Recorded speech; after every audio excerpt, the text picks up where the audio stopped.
So if you've never worked with new construction and you're completely new to the process, there are a handful of things that you need to know that could potentially save you time and money. So let's jump into those. Something that I really like to inform my customers on, and that I do think is really important as well, is setting the proper expectations about your builder. With resale, there's a good general understanding of timeline and what the process looks like from start to finish. You've got about 30 to 45 days with a general resale contract where you know communication is going to happen and certain things are going to happen within a certain time frame. However, with new construction, this can look totally different. A common misconception with new construction is that builders are going to be out there every single day with vendors doing stuff on your house, and that is definitely not the case. You may come check on your house 1 week and 2 weeks later come by and it looks like nothing has been done. And while that may be frustrating and sometimes disheartening, it's actually completely normal and honestly to be expected during this process. You have to keep in mind that there are sometimes delays with supply chains, so windows may be behind or a door may not be installed yet and therefore the builders can't install the drywall. There's a multitude of factors that are going on behind the scenes. Now, with all that said, builders also aren't the greatest with giving you updates on where you are in the process. So whether it's telling you there's a delay, closings being moved up, or even being pushed back, it's really important to stay on top of your builder, ask those frequent questions, ask for updates, because the reality of it is you're probably going to have to chase your builder to know what's going on with the house. This is where working alongside a realtor can really be a benefit to you because you're working with somebody who has your best interest at heart and not the builder's. If you're not already working with a realtor, whether it's for your spec home or a house that you're building from dirt, be sure to reach out to our team at info@theroccogroup.com and we would be happy to be a resource for you. Now, location and builders go more hand in hand than you would think with new construction. And what I mean by that is a lot of times when we talk about location, we're specifically just talking about where the house itself is located.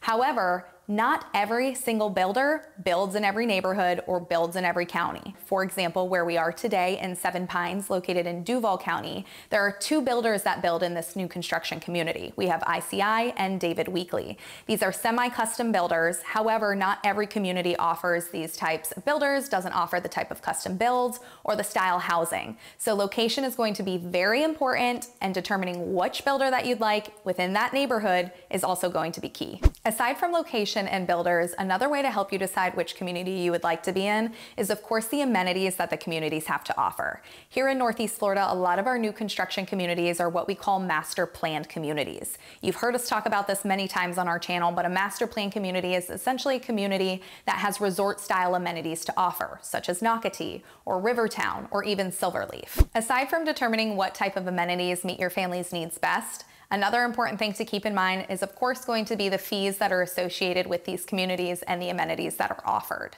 So in many of these communities here in Northeast Florida, especially the master plan communities, you're going to have both an HOA fee and a CDD fee. Now let's talk about price. Of course, you know what you're pre-approved for or what your abilities are for paying cash for a property. However, every builder does things a little bit different when it comes to pricing. And the biggest mistake that we see people make when it comes to looking at new construction homes is thinking that the price that is advertised online is the price that they're going to be paying for their house. However, 9 times out of 10, what builders advertise is typically the base price of the house. The base price is really just going to be the shell of the home with all the basics that are automatically included based on the floor plan that you pick.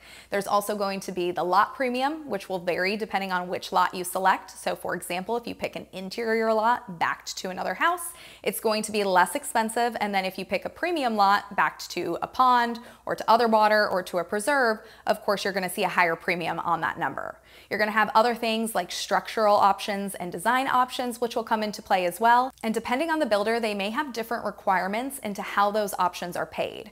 For example, some builders say you have X amount that'll be covered within the actual price that you're paying for the home. There's no additional deposit or fees that are required. Other builders say, hey, if you spend over X amount, there's going to be an additional 25% deposit on those options that you selected that are going to be due after your design appointment. Now, I hate to give an average on what all these costs are because it truly depends on the builder, what their requirements are, and of course what your taste is and what you're looking to put into your home. But we do see that most buyers spend about 10 to 15% over the actual base price of the home once they're all in with options. But don't let those numbers scare you, because a lot of times builders here in Northeast Florida will offer what are called incentives. There are some incentives that they will give to every customer, and then there are going to be other incentives that they offer for you working with their lender. So you may already be pre-approved with what a builder would consider an outside lender, somebody that's not in-house for them.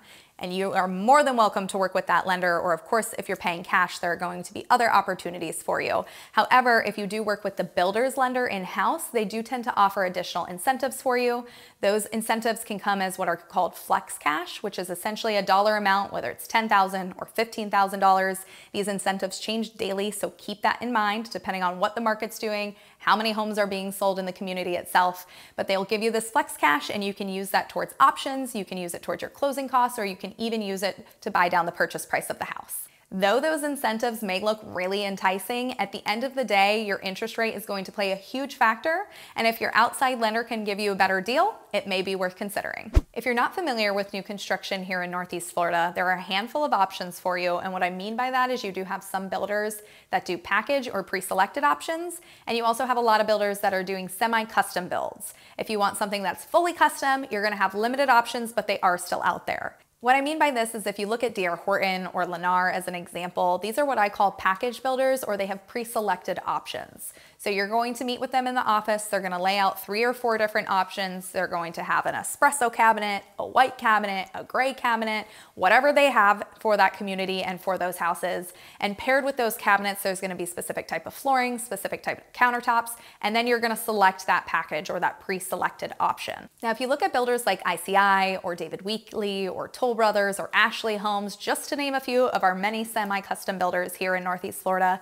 you're pretty much going to be able to come in and select anything that you see in the house. From flooring to countertops to cabinets to light fixtures, you can mix and match whatever you please. We call them semi-custom because although you are customizing a lot of things about the house, you're selecting from a large pool of options versus packages, but you're not necessarily bringing in outside materials that the builder doesn't already have in-house. So next, a question that we get asked frequently with new construction is, what does my timeline look like? And the short answer is it's going to depend on the size of the house and your builder. Generally speaking, if you're building from the ground up, you're looking anywhere from a minimum of 6 months to 14 months. Again, it's going to vary depending on a multitude of factors, and if there are any delays with the build, sometimes we even see that builds get finished quicker than anticipated and you may be able to move in sooner. During this time, you're going to have certain milestones where you can get things done like your inspection. So if you do a pre-drywall inspection or your final inspection, you're also going to have something called a new home orientation, which is about a week out from closing, where you're going to meet your builder, you're going to meet the representative from warranty, and you, the builder, potentially your realtor,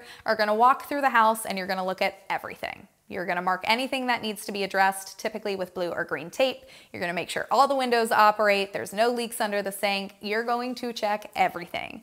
And anything that needs to be addressed is going to be filled out on a form called a promise to complete sheet. Then just like with resale, the morning of closing or potentially the day before, depending on when you are closing, you're going to have your final walkthrough, which again, you will meet with the builder, your realtor. You're going to walk back through the house, make sure that everything that was talked about during your new home orientation or on that promise to complete form is addressed. If it is not, then it will not be signed off on and your builder will be responsible to come back and address those items post-closing. If you're going the quick move-in route, then basically everything that we just talked about is condensed into a shorter time frame. Let me clarify that a quick move-in home or a spec home or a tract home, however you know it, doesn't necessarily mean that you're only about 30 or 45 days out from closing. Though there are those options as well, spec homes or quick move-in homes really just mean that the builder has already started the process. A lot of times they've already selected all of the options and the home is in the works. So you could still be looking at 6 to 8 months out as opposed to somebody that's 12 to 14 months out starting from dirt. Okay, well that wraps up our team's guide to new construction. There is still a lot more to learn about it, so if you have any questions about the process, please feel free to reach out to our team at info@theroccogroup.com. And in the meantime, be sure to like and subscribe to our channel for all things Northeast Florida. We'll see you in the next one.